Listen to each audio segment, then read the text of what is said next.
Yeah, I don't want to go to jail for anything. I'm much too, like, weak. And you're pretty.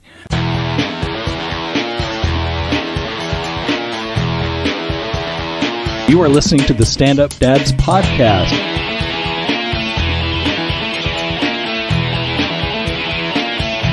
This is hecka boring. Yeah, it is. Let's try again. Yeah, what are we going to talk about specifically? How you are a pedophile? Well, I am not a pedophile. You always have to qualify that. It's because see his face. He's like, "What the hell? What kind of podcast are we on?" My girlfriend is 19 years younger than me, so he calls me a pedophile. I always like, you can't say it like that because it's not. But the funny thing is, your girlfriend killed. Calls you a pedophile. She's got a bad, she's got a hilarious sense of humor. She's the worst.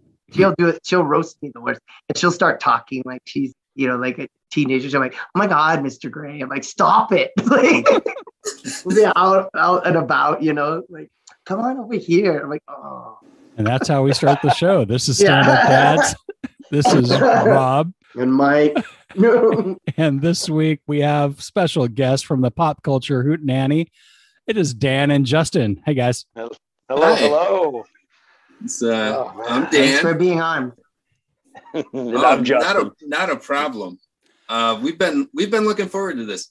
It's funny because, like you were saying earlier, someone put a tweet out on Twitter. It was like, "Hey, email my friend's podcast email. He's bummed he doesn't get any emails." Which I'm not. And I'm like, I've been on Twitter.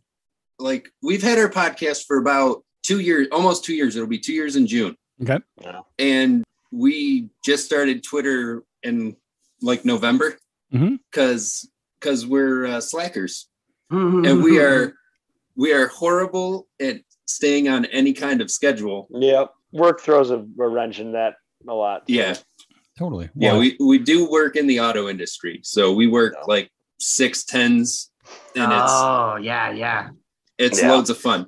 Waking up at 4 a.m. So good times. Oh yeah. So we got on Twitter and started following other podcasts to try and get us out there. So I came across that tweet. So I was like, "Hey, I'll try it."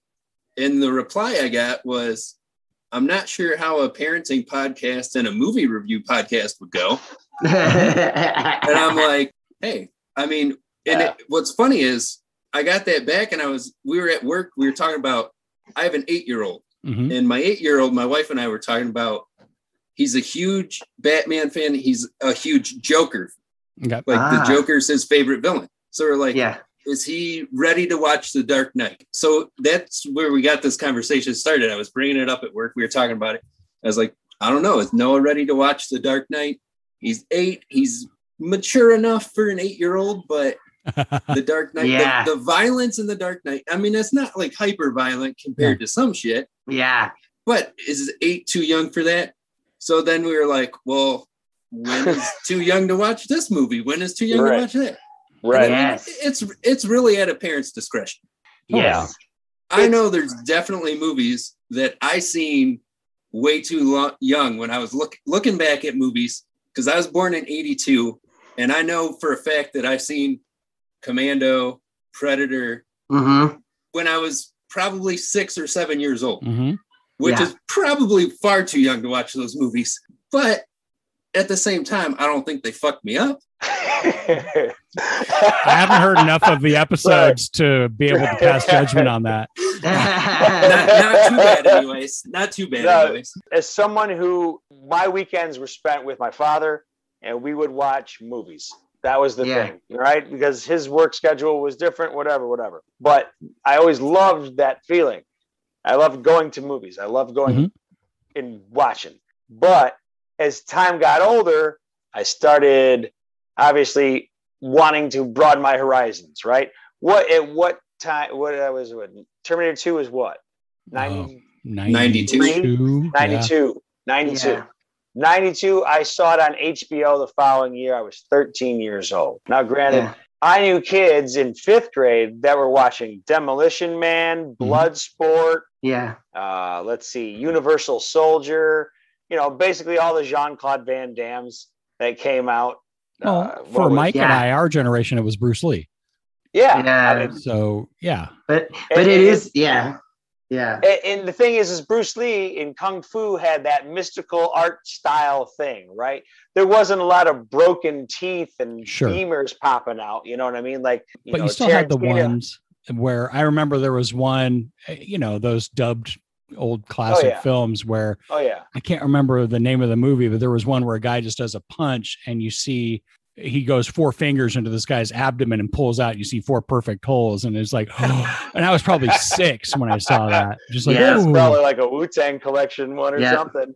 I mean, Kung Fu movies were a different type of violence, in my opinion. Like, we could argue, or we could say that The Last Samurai is a samurai movie and Kill Bill is a samurai movie. And you could totally argue the difference. One has the realistic violence. One has ridiculous, especially number one. It had the Japanese anime style, blood's flying everywhere, all that kind of stuff. Yeah. In my opinion, there's a difference when you take the perspective. I mean, my daughter is old. It was 22. You're going to be 22 in May. Keep away from her, Mike.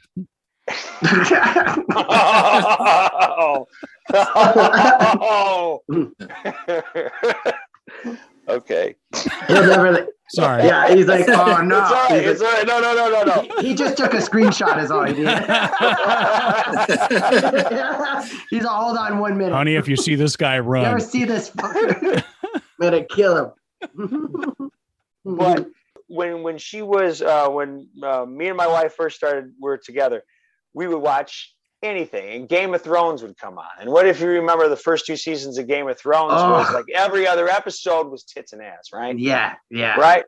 And granted, she's 13. She's going through what she needs to go through and all that. But it always seemed so weird to me that violence never affected her. She was into horror movies and all that other stuff.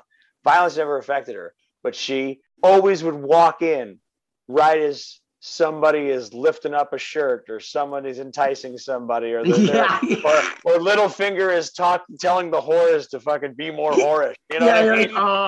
Whatever it is. Yeah. So I think in a lot of terms, when it comes to action movies that we enjoyed is our youth, maybe for boys, action is it is a more expressive thing for boys of most cases.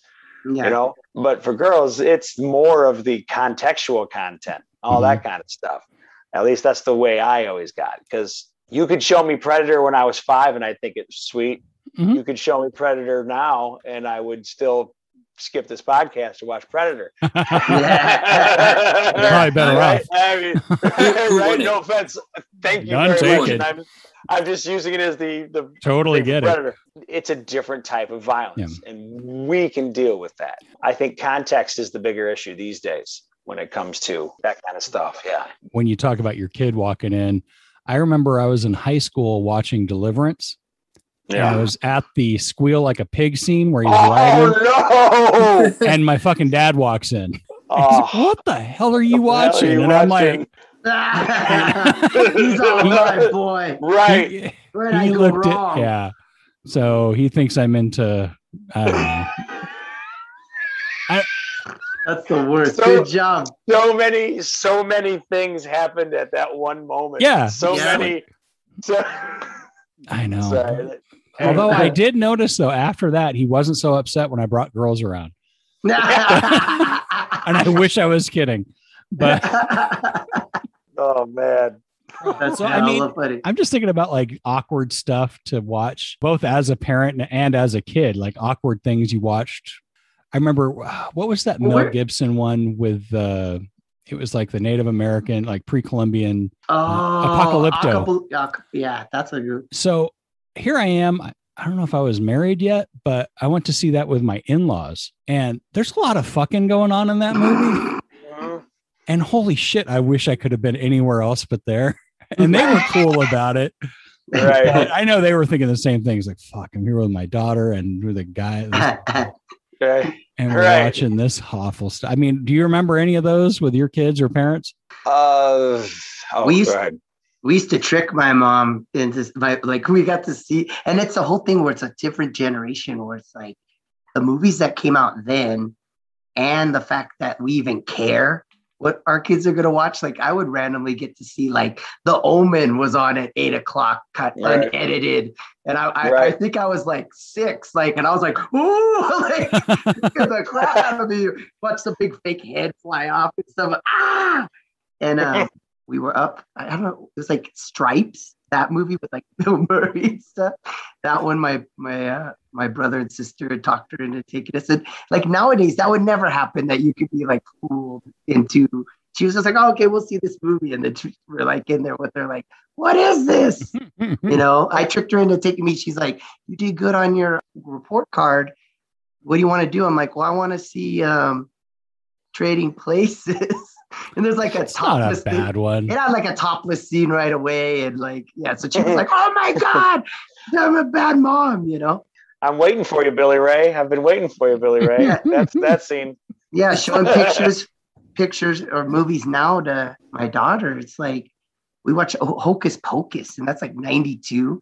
And she's like, what's a virgin? And why is it so funny to be a virgin and stuff? I'm like, God damn, these old movies. Like, there's so much humor in the 80s and early 90s where it's like the kid looks like he's like 13 and his 6-year-old sister's like, ha ha ha, you're a virgin. Ha ha, you know? It's true. And I took my kids to the theater to see that last year because it was one of the like the classic ones you could go see for like $3. Mm-hmm. So when our theaters opened, we were like, hey, we'll take the boys. We'll go see it. We just went and watched it because it's one of my wife's favorite movies anyway. So, but yeah, like one of those movies, like those embarrassing movies. When we were younger, we lived with my grandparents for a little bit because my brother burned our house down. Oh no. Yeah. Yeah. Oh yeah. It was loads of fun. He was like 4, I think. Yeah, 4. It's a movie waiting to be written. Maybe. My brother's life story is a whole nother thing. But my grandpa had his movies, and he had like unmarked movies that we found out were porn. Mm-hmm. And then he had adult movies that may as well have been porn because he had, I know for a fact, Screwballs was one we watched, which that's just one of those TNA matinee movies. Like Porky's. Those, yeah. Yeah. But that is just horny teenagers having sex. Yeah. And we're probably 6, 7 years old. And we're like, what the fuck is going on? And I mean, there's random shit in that movie that you'd laugh at if you've seen it. And then you're like, looking back, I seen it, I think it was on Amazon or something. And I rewatched it. And I'm like, how the fuck did anyone let us watch this shit? Yeah, like, totally. They're watching TV, whatever. But again, we grew up in a time where it was like, you weren't watching TV. Your parents were like, get the fuck out of my house right now. I don't want to see you kids today. Right. Go play outside. Mm-hmm. Right. And now it's like, what do you mean you're outside? Get in the house. Mm-hmm. Yeah. You don't even want to let your kids outside now. Yeah. Get in the house and don't watch anything. It's opposite. Yeah. But I don't know. Do you guys remember like the first movies you saw? Like if they were inappropriate or anything? Well, shit. I would say the first movie that I know was totally inappropriate that my dad took me to. Okay. He took me to go see Fear and Loathing in Las Vegas. Oh, shit. How old were you? And what year did that come out? That was 90... Like 96, maybe? 90. So 15. Oh, so, okay. Yeah. Not too bad. Right. My dad at that, coming of age talk, had told me, he's like, now your old man has done some stuff, that kind of thing. He's about to tell you what that is, but he wants to tell you, how he feels, basically he told me how he feels about stuff. He's like, I've done this, I've done acid, I've done this, whatever. And then, next year he's taking me to Fear and Loathing in Las Vegas. Awesome. I wasn't even sure whether I could enjoy the movie. Yeah. You understand what I mean? Yeah. Because I'm sitting there like this, just we're watching the same thing. We're watching Johnny. Shut up! I got adrenal gland for you after the movie. Right. Beautiful fucking tits. You know what I mean? Like it's just like it's just the weirdest thing. I didn't know how to behave. I felt incredibly awkward. Yeah. there's so much subject matter in there. Oh, yeah. I mean, come on. Benicio del Toro and Christina Ricci, whatever the fuck that was. Yeah. You know what I mean? Like, Yep. just a whole bunch of weird stuff. It made me realize that at least I was at that point with my dad to where he was willing to take me to see things that were a little bit outside of the norm for that kind of thing. So actually, it's funny because I say that because it brought me into Kubrick.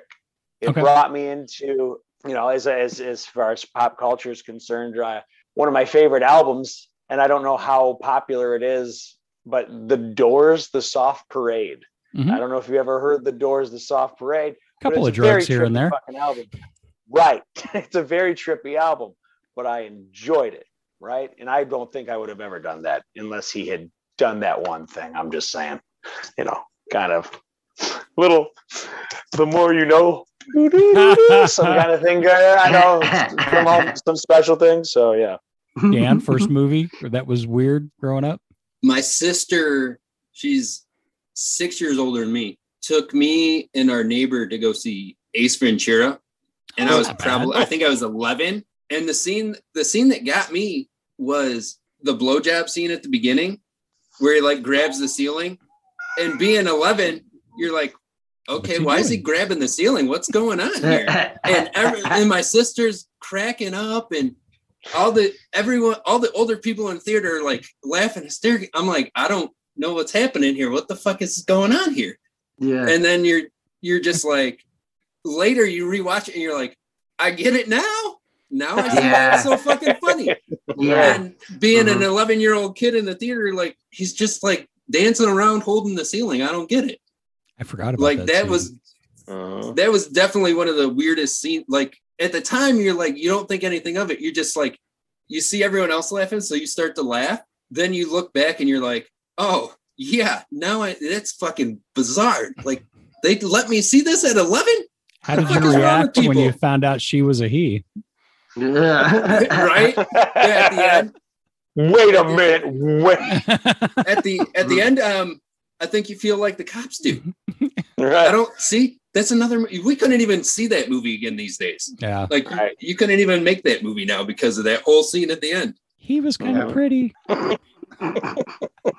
I remember my aunt took me to see I think it was my very first movie, The Island of Dr. Moreau in 77. Oh, wow. Jesus. All right. That's messed up. Yeah. I was 5 or 6. So what a metaphysical mind job. And what's even worse is I didn't speak the fucking language. So I'm just watching this stuff and going, oh. So that's hilarious. And that was a PG movie. So yeah, the ratings are all messed up when you go back to older movies. And well, we're going to talk about that because I mean, you think about some movies like, you know, Poltergeist. What would you rate that nowadays? Nowadays, it's tough nowadays. I'd have to say it's tame by today's standards. Sure, yeah, but I mean, it was just a regular PG. Yeah, it was. It was. There was no PG-13 till Red Dawn. That's true. I do. Yeah. I was looking at MPAA and the Motion Picture Association of America. They're the guys that do all the ratings and all that nonsense. Yeah. And holy crap, that's a dark fucking organization because it's apparently they pick a bunch of parents who are anonymous. So you have to have a kid that's between 5 and 17 to work there. And no one knows who you are. You can't get into the building. There's a movie called This Film Is Not Yet Rated, which goes into it, which really interesting stuff. If you get a chance to find it, but that started in 1968. But before that, you had the Hays Code, which was pretty much just censorship. And Hays was the postmaster. I don't know why here's some stuff from the Hays Code. No picture shall be produced which will lower the moral standards of those who see it. Hence, the sympathy of the audience shall never be thrown to the side of crime, wrongdoing, evil, or sin, which wipes out like 80% of the good movies out today. Right. Yeah. Goodfellas gone. You know, I was just about to say almost all Godfather gone. Movie.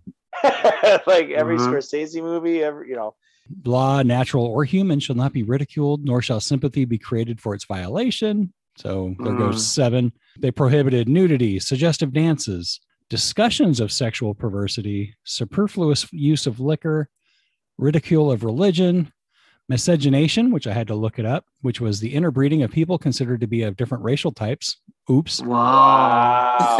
Well, it makes sense, though. I mean, it does. No. Yeah, with how it was. What I mean is, it makes sense because of the times. Sure.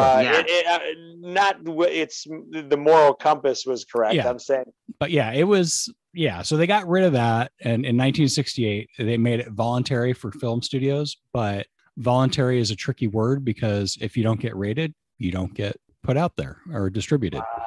Yeah. So, they've had problems with that. So they're like, my biggest thing with them is they're way too loose on violence and too stringent upon sex, especially if it's like gay sex. They totally flip out. Again, that movie goes into it a lot. Like Boys Don't Cry. What, I don't know if you remember that one. Yeah, the girl dresses up like a guy. That's the Hilary Swank movie. Yeah. So originally she got an NC-17 rating on that because, and she went back to him and said, why? And they said the orgasm she has is too long. And then she's like, so you don't have any problems with a guy that got shot in the head? They showed just like, oh no, that was fine. But she can't have a good time for more than like a couple of seconds. Jesus. And it's like, you gotta be fucking kidding me. You can shoot him in the face. Wait. Wow. You can shoot someone in the face, but you can't have a good orgasm especially if you're a woman. Wow. Well, isn't that When Harry Met Sally? How did that work? Well, but she wasn't really having it. So they weren't touching. She was just, and that was pretty damn hilarious. I mean, I was 100%. I agree. I'm just saying, like, so it's only in the context of a truly intimate situation. Then, okay. Where if it's a nurturing, healthy sexual relationship, what are you doing? Don't show that to my kids. Yeah. Whereas, you know what? That actually, because I don't think anyone had a boner watching Meg Ryan do that in a deli. No, that wasn't the intent. Do you remember Striptease? Yes. Yeah, I remember Striptease. Yes, I do. Demi Moore. Yeah. Cream corn wrestling. Yeah. Right.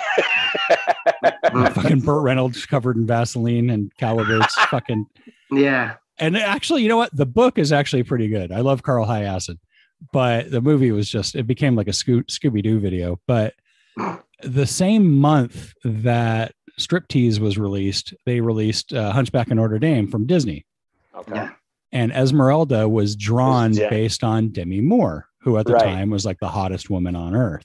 Right. And at the time, I'm like 24, and I was dating a girl, and she brought her niece, and I had just seen Striptease like a few days prior, took her niece to go see this movie. So I'm in a movie full of kids. It's a G-rated movie, and Esmeralda is there, and she's attractive, because it's strong, but it's a cartoon. It's not like, but she does this dance, and, it's like this kind of suggestive dance. She's a gypsy.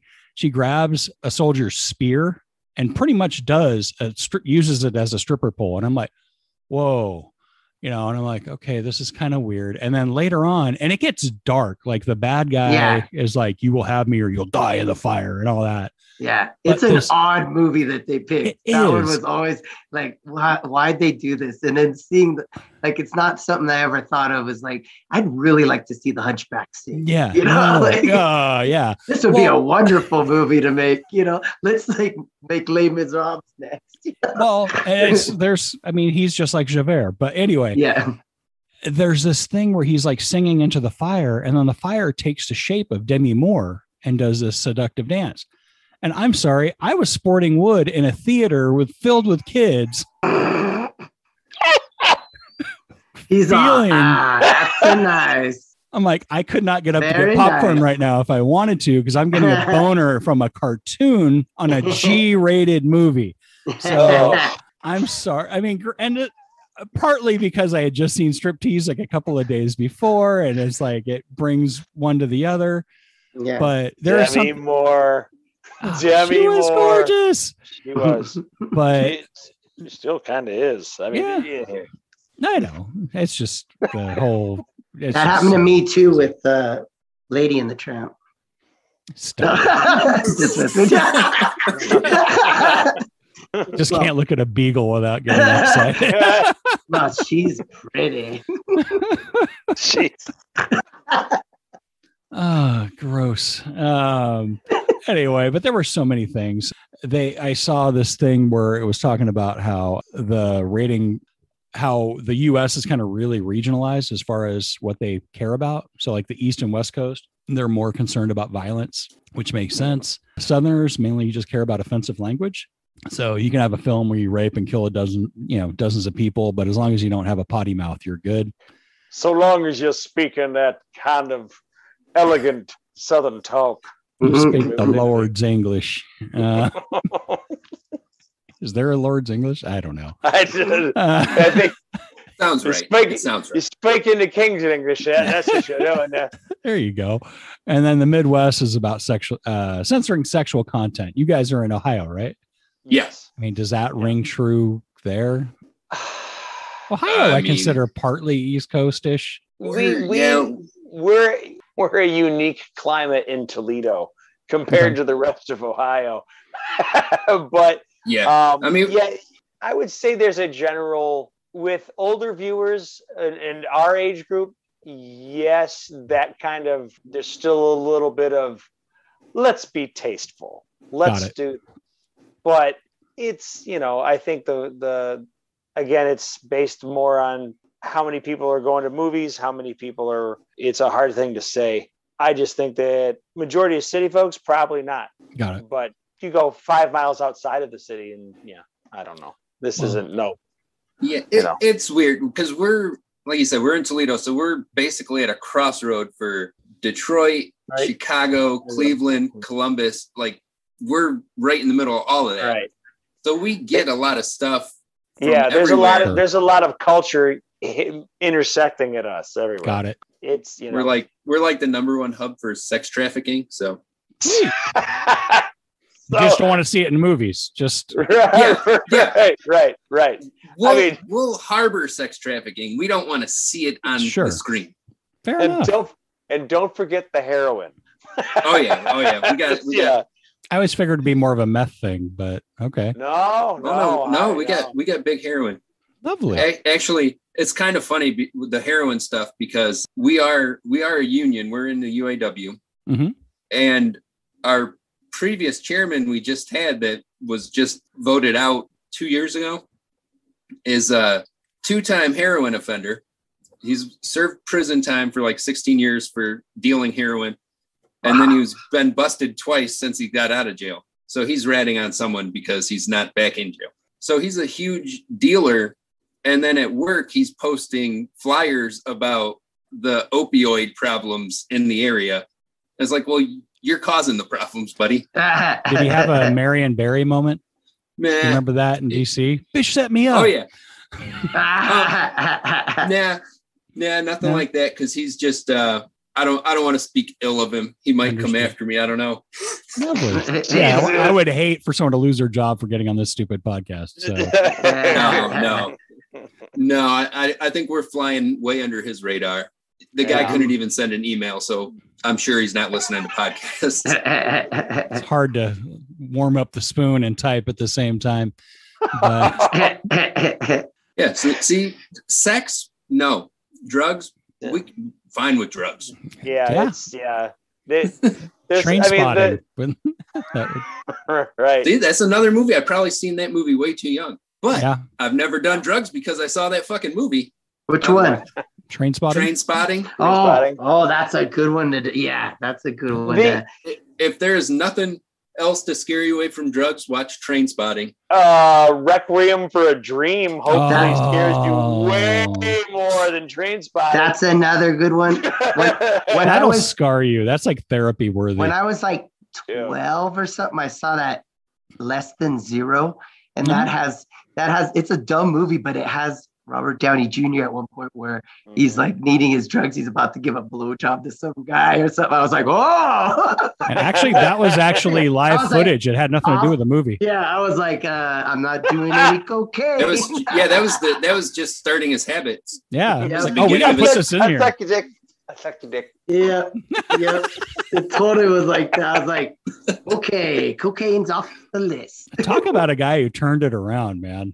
Fucking that guy was top of the world, down to shit, and then back top of the world. Right. I got all the respect in the world for that guy. Yeah. And all the while, he kind of flew undercover, but I remember seeing him for one brief stint in U.S. Marshals in the late 90s. Do you remember U.S. Marshals? Mm-mm. It was the unofficial Tommy Lee Jones sequel to The Fugitive. Ah. And it had Wesley Snipes in it as the guy who was getting framed for something. But Robert Downey Jr. was the bad guy. That's cool. Let me say, yeah, that was the only time I saw him. But yeah, it like you said, it was for him. It was a major turnaround. You know. Yeah, I know. When I was a kid, the first couple of movies. Well, one was Benny Hill. We got to see on Channel 2. You'd stay up to like 11. It had nudity. It was like I was actively. I don't remember there being nudity. They just had skimpy women. No, there was. Never saw that. Oh, there's topless. There was one that was a Dracula one that I would wait for that one and be like, yeah, I got to see the tits are on this one, you know? But it came back to get me as one of them was like, I think I was like 5 or 6 and I made a fit because I wanted to watch Salem's Lot because my brother was going to watch it. Mm-hmm. And that was a huge mistake. My mom's like, all right, you want to watch it? I told you not to, but cool. That thing gave me hella nightmares. It had like a floating vampire kid in it and like vampires coming under the basement. And I was like, my mom's like, you all right? I'm like, I'll watch. It was like a 2-parter. The second part, I had to sit there like, I got to be tough to watch it. Fucking terrified the shit out of me. Like, I remember you scared the shit out of me with Salem's Lot when we were in 8th grade because we were on that bus trip and the bus broke down. So we went to the ski trip up in Yosemite and then we're coming back. And it was our school trip and we get a flat. So we're pulled over off to the side of the road. It's like misty and foggy and just spooky as shit. And Mike starts telling stories about Salem's Lot and we're all scared. I had just read there's a series, book of short stories by him, by Stephen King. And there's one called One More for the Road that is a part of a Salem's Lot one. And they break down. So I'm sure I was telling you that about that one. Probably. Like, hey, this is just like that story. That was messed up. But then I started reading it after that. So yeah, it was great. I'm going to wrap up the MPAA thing, but so the rating systems, we got the G, PG, PG-13, R, and NC-17, which replaced X back in 90. In Europe, they do it by age. It's all kind of different but in each country, but it's like they'll just rate it like 6, 9, 12, 15, or 18 or something close like that. Okay. So it gets kind of complicated, but in China, it's the easiest one. There are only 2 categories. The first one being suitable for all ages and the other category being banned. Well, so the movies we say. So you can go take your kid to watch Clockwork Orange. No big deal. As long as there's nothing, anti-government in there. Right. Which is just amazing. We're going to go have a night of the old In-N-Out and then hail our Chinese overlords. I mean, there's like no attempt to even be like, But so, I mean, that kind of leaves us as parents like, well, what the hell? Because obviously the rating system is flawed. And definitely check out that movie. This film is not get rated because holy crap, it's just, I don't know. If you're into conspiracy theories, you really love it. I don't really see it as one of those, but then I was looking around because Mike, you got me in trouble with Kim. Because when Owen was, I think 4, yeah, this was a dad move. Yeah, you took us to go see Kubo and the 2 Strings. Yeah, I was like, they'll be fine. And it's like monsters and all this shit. My kid was freaked out, and he told my wife all about it. And then it even got my daughter. My daughter had never been that. Like, there's a scene with his aunts come, and they have like these masks on, and they're just floating above the water. And Olivia just sort of grips my arm, and she goes, I want to leave. And I'm like, oh no. I'm like, it's gonna be okay. I'm like, this is horrible. Like it was definitely a movie that she made it through, and then luckily after she's like, I loved it. But it was one where it was totally like this one's not bad, this will be fine. And then well, and it's tough with because your kid and my kid are 2 years apart. Yeah. So I'm thinking it's because Dan, you've got an 8-year-old and a 3-year-old. Okay. So, I mean, the 3-year-old's probably not watching anything yet, but it's going to get to the point where it's going to be tough to keep them happy. Yeah. I had to change my movie watching habits when my oldest was about 2, when he started to pay attention to stuff. Because my wife's like, what the fuck are you watching? You can't watch. I was watching the Toxic Avenger series. I was watching all 4. Yeah. I'm watching all 4. So, the movies are ridiculous. Yeah. But they have the fucking just the ridiculous gore, and it's all cheesy, sex. But yeah, just stupid stuff. And my wife comes home from work and he's not even paying attention, but he's just wandering around the living room while I'm sitting on the couch watching it. She's like, what the fuck is wrong with you? You can't keep watching this shit. Well, he's going to start paying attention. And then, I don't know, about 4 years ago, it kind of came back and bit me on the ass. It wasn't even, and it was, of all the movies to fuck my son up, it was Krampus. Oh, and that movie's fucking, the movie's dumb. Yeah. It's not good. It's not scary. But to a little kid, he's like 4. He might have been 5 at the time. I don't remember if he's either 4 or 5, but we were watching it and we're like, you can't watch this movie. It's a scary movie. Go upstairs, watch your iPad, go play with your toy. And he kept coming down and trying to watch the movie. And then when he sees the Krampus, and to this day, like last year at Halloween time, they were releasing all that Krampus shit. They had like the big animatronic Krampus. He was like, nope, he won't even go to Halloween stores. He's a scaredy cat. But that's Olivia too, yeah. And at the same time, I have a niece who's 9 months younger than him, so she's also 8. But like he's in September, or he's in January, she's in September. And my niece, when she was 4, someone my brother works with, he let her watch It. And like the new one. Oh, so man. It chapter 1, she loved that movie. So someone he works with bought her like the big $200 Pennywise for her birthday. So we walk into their house for the birthday party, and and Pennywise is standing there. So my son's like, no, I don't want to be here. I don't like, yeah, that's fucking weird, man. I mean, me and my brother have very different parenting styles for sure. But yeah, I don't know. Yeah, my son is, he's scared of most things, but he'll watch The Joker. For an 8-year-old, he can tell you like every actor that's played the Joker, voiced the Joker. That's awesome. Sounds like he's not ready for Dark Knight yet. Yeah. No, he can tell you about Cesar Romero. Yeah. And he has a mustache, even though he has makeup on, you can see his mustache. Like, why does he still have a mustache? I said, he didn't want to shave it. He's like, oh, okay. And just accepts that, but something scary. And then they taunt me because I'll watch damn near anything, but I will not watch movies with dolls. Dolls creep me out. Like Child's Play. Yeah, Child's Play is the reason, because another movie I saw too young, we were at my neighbor's house and watching it on TV. It was probably like 8, 9, somewhere in that range. And we're watching it. His mom gets home and she sees what we're watching and she doesn't pay any attention to us. And she goes down and gets his My Buddy doll out of his bedroom and sits it in the hallway and puts a steak knife next to it. So you get up to go take a piss, and all of a sudden the fucking My Buddy doll and a knife sitting in the hallway. I'm like, what the fuck? I'm going home. I'm done. And since then, it's fucked up because I've seen like all the Child's Play movies. And in my mind, I'm like, it's a fucking doll. Just kick that motherfucker and run away.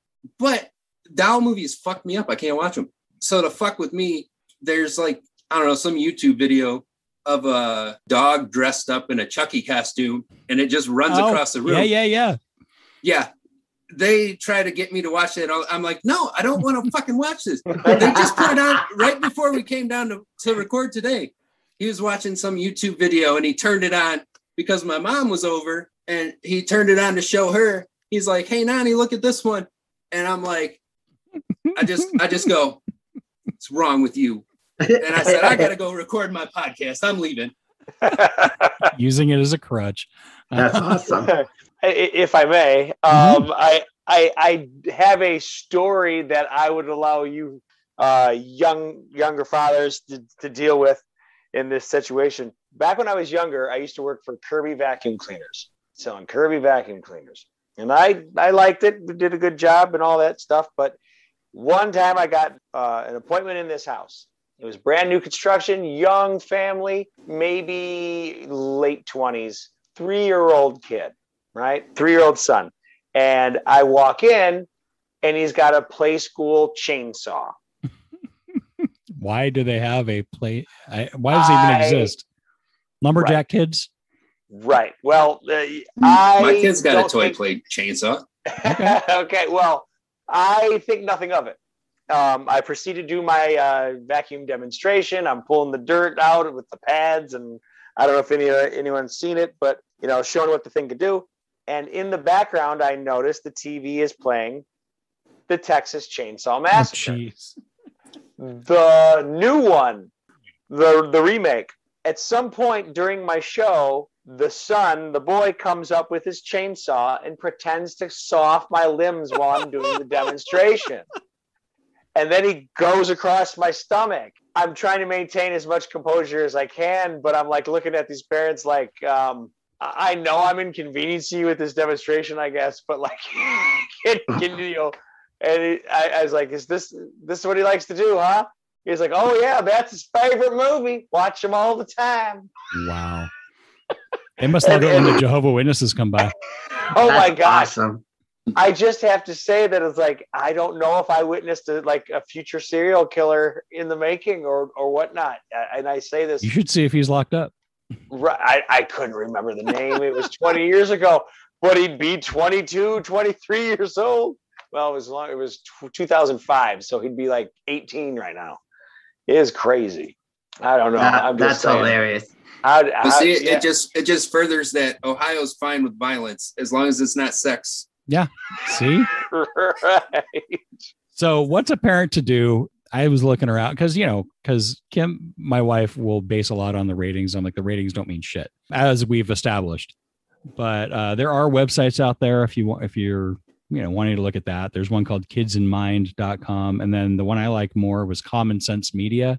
And you type in a movie and it'll tell you, everything about the movie, including a review, but it'll say what age it thinks it works for, like 8 and up and all that. I didn't get a chance to look at Island of Dr. Moreau, what it rated that at. Because like Owen's first movie, my kid, was Zootopia when he was 3. And he still remembers my wife covering his eyes during some parts because there's parts where the animals go nuts. Apparently, Common Sense Media says it's for 8 and up. It terrified Olivia. That was one where it's so random, like Harry Potter, because I reread the books, I guess.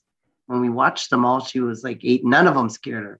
And some of her friends are like, I can't watch them. But Zootopia, when that came out, she's probably, 5 or 6? Mm-hmm.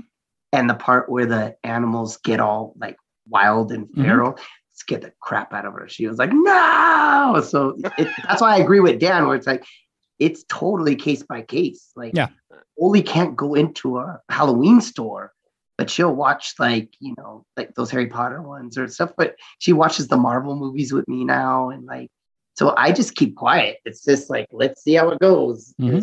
Some stuff I'll be like, whoa, that didn't bother you. But then another thing will be like, oh my God, it's really strange. Yeah, like the ones that get me, like I love the DC animated movies. They're so much better than their live action ones. Mm-hmm. Yeah. And my son's getting into them because he likes the Batman and everything. They're like the movies, you can always get them on Black Friday. You can always get great deals on them. So I buy so many of them. And it's like, he tries to watch them. So I gotta buy them. And then I gotta be like, all right, you gotta let me watch it first. And then if I think it's okay, you can watch it. So he loves Batman versus the Ninja Turtles, which is, that one's really good. And it's got some violence, but there's other ones like, I won't let him watch The Killing Joke because that's far beyond what he's ready for. But like some of them, like Justice League Dark, the first one, not Apocalypse War, but the first Justice League Dark, I think it's rated R, but I was like, there's nothing in this you can't handle. He watched the Constantine one, and it's got some violent stuff, but it's not like overly violent. It's not, I don't know, it's not bad enough. I'm like, you'll be fine watching this. So it depends on the movie. Like your kid, you know what they can handle, you know what they can't for the most part. There's always surprises though. And you're doing the right thing by watching it first instead of going, oh, whoa, and then they're like, what? It's like, yeah. I think it's cool because you're watching it and then it's different if you're with them. Because I know when we watched Pinocchio, Olivia was probably... That is not a G movie. We watched that. She was like 5. And we turned that movie into like a 3-hour movie because we had to keep pausing it. I remember it was like, one of the quotes was like, give a bad boy enough rope and he'll soon make a jackass of himself. What's a jackass? Pause it. Well, back then, that's just a dumb kid, and like, yeah, what is he drinking? Why is he smoking? Why is he doing that? You have to pause it and talk about it. And I don't know. So it ended up not. What's funny is in that one, we were laughing at some of the stuff that's like actually kind of sad. And like when the kids are turning into the donkeys, there's one part where one kid, he's like, please, I just want to go home to my mama. And they like say, hey, get back in there. This one still remembers his name. And me and Olivia laughed. We kept rewinding it. I'm like, she's already like me. We're such terrible people. We're like, let's watch that again. I want to go. It's sad. I know exactly what part you're talking about. When he picks him up and he rips his shirt off and throws him back into the pen. Yeah, he remembers. He remembers his name wrong. So messed up. It's so a nice bonding moment, torturing a kid. Well, I mean, to be fair, I've tortured both my boys from the day they came home from the hospital. Noah, when we brought him home, the first movie he watched was Code of Silence.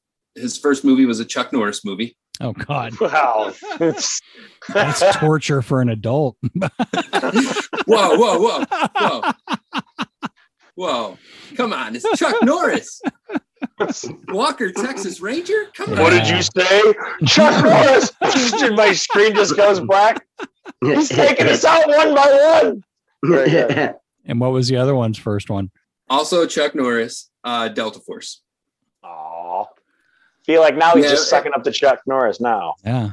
No, I did. I brought him home. We sat on the couch the first day they came home. My wife went to rest, and I turned on Chuck Norris movies for both of them. There you go. My wife yelled at me because I was bottle feeding my kid watching The Walking Dead. She's like, you can't watch that. You can't even see that far. Right. Hear it. I'm like, yeah, I guess there's that. But I don't know. Well, that's going to bring up the bad dad. But before I do that, can you plug your podcast? Yeah. I mean, we're the Pop Culture Hootenanny. Woo! Woo! There it is. It makes them laugh every time we have to do it now. It's become a tradition. We kind of a movie review breakdown podcast. We talk about, basically we just pick a movie at random and break it down, talk about it, dissect it. We try to stay away from movies that we don't like, just because why throw bad shit out there? Like at the end of every episode, we talk about, it's like, don't do bad shit, do what you want to do unless it's bad shit. Don't kill people, don't rape people, don't do shit like that. We only try to send out good vibes. That's our thing. So I like to make Justin watch really bad movies, and he likes to make fun of me because I've never seen a Star Wars movie. Thank you. You cannot do a movie review podcast without having seen Star Wars. Yeah, you actually have to watch them. At least the first canon three. Yeah. The first three, and then skip to Mandalorian. To be fair, if I have seen any, it did not leave an impression on me, and I don't remember when I was younger. Wow. But yeah, this is what I Justin, have to work with. Yeah. Unfortunately, I can't publish this podcast now. I've actually never actually met Justin's wife in person. Okay. And she got mad at me because they were talking about The Mandalorian. We were getting ready to start a podcast and they were talking about The Mandalorian. And I was like, yeah, never seen it. And she was like, what? What is wrong with you? Because I never watched any of it. I'm like, I've never seen any of them. You know what? And I also don't like Led Zeppelin. Oh. They got some good ones. Wow. I mean, I do love Led Zeppelin. I respect them as a band. It's not my thing. I just don't care for it. But to be people fair, hate me for it. He's being very mean to me right now. This is what this is. Oh, he's just shitting all over Justin. But you gotta at least watch those, because for being pop culture, you're missing. That was a big deal, man. The Mandalorian was a pop culture. I'm looking around because somewhere I have a box of movies in a box, because when we started doing movie reviews, we took 50 movie titles and just put them in a box, and we were like, we're going to draw a movie title at random. That's how we're going to get started. And we drew one movie out of that box. And because the first movie we did, we're like, we're going to start this movie. We're going to start with Predator. Predator is the first movie review breakdown we did. And we're like, all right, so we're going to draw at the end of the podcast. We're like, all right, we're going to draw our movie. This is what we're going to do next week. And the first movie we drew Snakes on a Plane. Oh, yep. which Justin had never watched. Nope. And then Snakes on a Plane was we just released that episode 2 episodes ago, right before our St. Patrick's Day episode. So it took us almost 2 years to get to it. It took us 2 years to get to Snakes on a Plane. So we're a podcast. We like to talk fast, but we like to work slow. It's just, we have a nice, I would say, repertoire of music and movie understanding. We try to do our best to include everyone, but there are some things that we don't do. Well, a few of them. Like I listened to the one about the Ghostbusters, and you have some, it pretty much just sounds like two buddies talking about movies, which is, that's essentially what it is. You feel like you're having a drink with them, but there's always some interesting insights. Like I can't remember which one of you said it, but it's kind of funny that Bill Murray is the hot Ghostbuster. That was me. I was like, shit, I never looked at it like that. But yeah. No, you never think of that. Yeah. So for little insights like that, check it out. Where can they find you? We are on Twitter at Pop Culture Hoot. We have a Facebook page that I have nothing to do with. We have a buddy that runs our Facebook page for us because I don't do Facebook at all. And Justin is, I don't know what he does on the podcast. I do all the promotion work. He just kind of sits there. I just talk. I sit here. This is it. This is it right here. It's invaluable.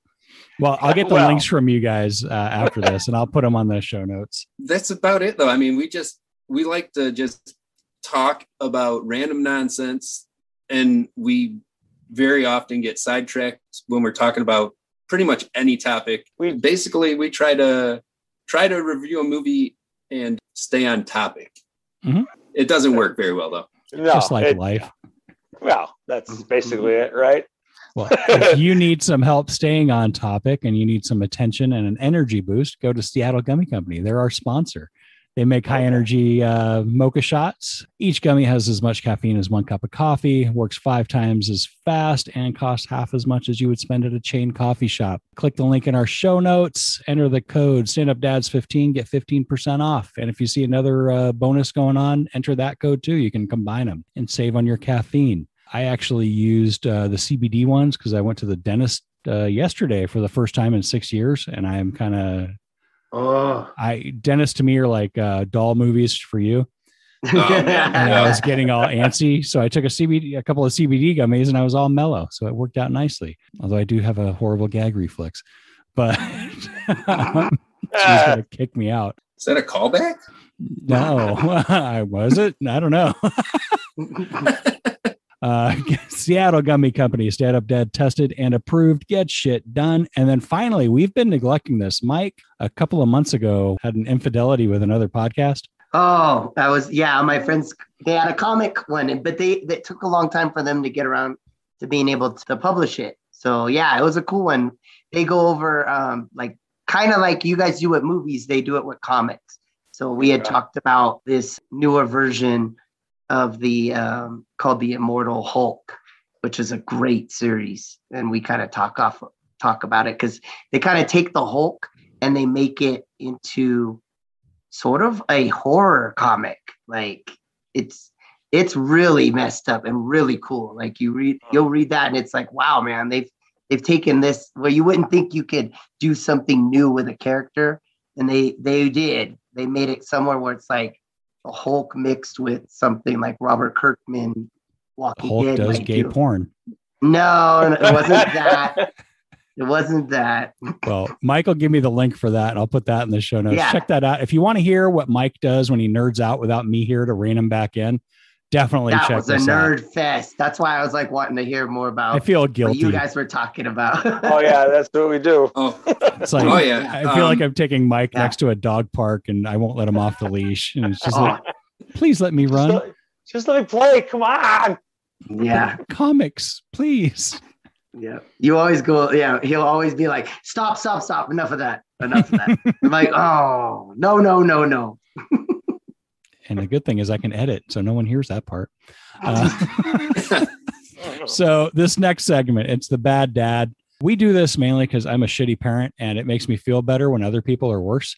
So we have the bad dad segment. And this week, I love this one. Father accused of leaving 3 kids in hotel room with loaded rifle. Wow.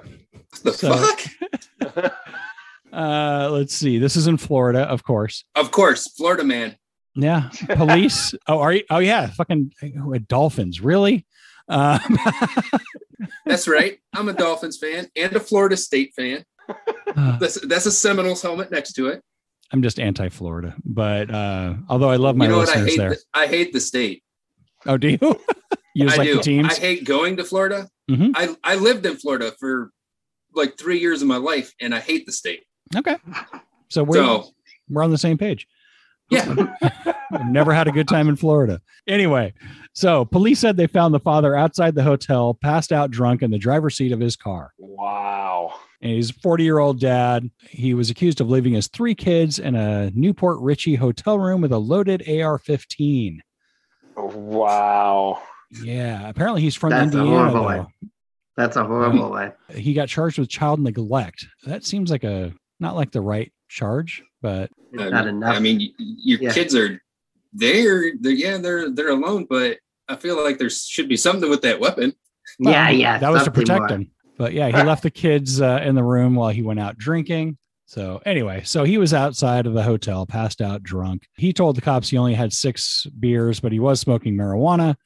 He couldn't remember which room he was in, even though he was only 25 feet away. So they had the AR-15. The magazine was loaded, and the kids totally could have gotten to it. They did not say how old the kids were, though, which kind of bugs me. I keep looking for them. Yeah. So he was booked and he was released on a $2,000 bail, which doesn't seem like much. All right. Wow. On my worst day, I feel better. Like, at least I didn't do that. At least they didn't leave her alone at home with a... I mean, I'm a gun owner, but my gun stays in a safe that my kids they can't get to. Yeah. But what about when you're on vacation in Florida? Don't you bring it with you? What about when you want to get drunk and stoned? Yeah. With your 3 kids. Here's the key. I mean, You're cool. I just I'm going to be on the lawn. Don't worry about me. The safe's open. Just take it out and load it. We're good. That's just crazy. You stay here and watch Fear and Loathing in Las Vegas. Right. You're all good. So, okay. Again, Pop Culture Hootenanny. I almost put Happy Hour. That's a completely different show. Check them out. I'm going to put links in the show notes. Thank you guys for coming on. Thank you for having us. Email us, subscribe, rate the show. It's how it grows. If you want to hire someone to draw a picture of a dirty old man sporting wood in a Disney movie full of kids, who would they write to? If you want it to look like Robert, I'll do it for free. There you go. You go to pencilforhire.com. That's pencil, F-O-R, hire, or pencil for hire on Instagram. He does great artwork. He did the logo for this show. He's done logos for another podcast I'm on and all sorts of, he's just a damn good artist. And also, can you talk this time or is your voice still shot? It's coming and going. I have a collection of comics called Clumsy Love. For about 5 years, I did a strip where I was kind of based on our life, and it covers, before we had our daughter and after and up until, my divorce or something. It's just kind of like a bunch of comics of, life and. It's funnier than he's making it sound. Yeah, it's a tough one to say unless you watch them or you read them. I tried to catch the ones, and then I kind of skew them if I thought it would be funnier to make it a little crazier or something. But a lot of the funniest ones are ones that were true. Like there's one I have that I put them up because my Olivia likes to see them. This happened to me where she would just keep singing and listening to her like Let It Go when Frozen came out, like nonstop for a year, like everywhere. Let it go, let it go. She have a little radio, let it go. And so I put like, here's some headphones. Now you can enjoy it. So she sat there. Then she just starts going, let it go, let it. So I'm like, I can't get away from it. Like, no matter what, you know?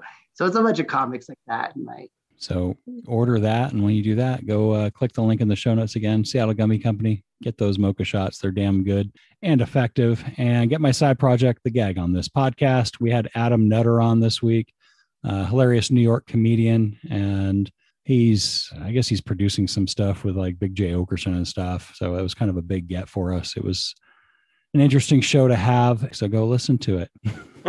I'm so glad I can edit this shit because I come off sounding like such an asshole. The unedited version would be funny. There's certain ones where it's like, no, you're not talking about this. Oh, God damn it. Oh, I said this. Oh, I don't take those out. But Dan and Justin, thank you guys so much for coming on. All right. Thank you for having us. For sure. Yeah. Very much. Thank you. Thanks, guys. We'll talk to you guys next week. Thing I want to say is thank you all for coming. Bye-bye.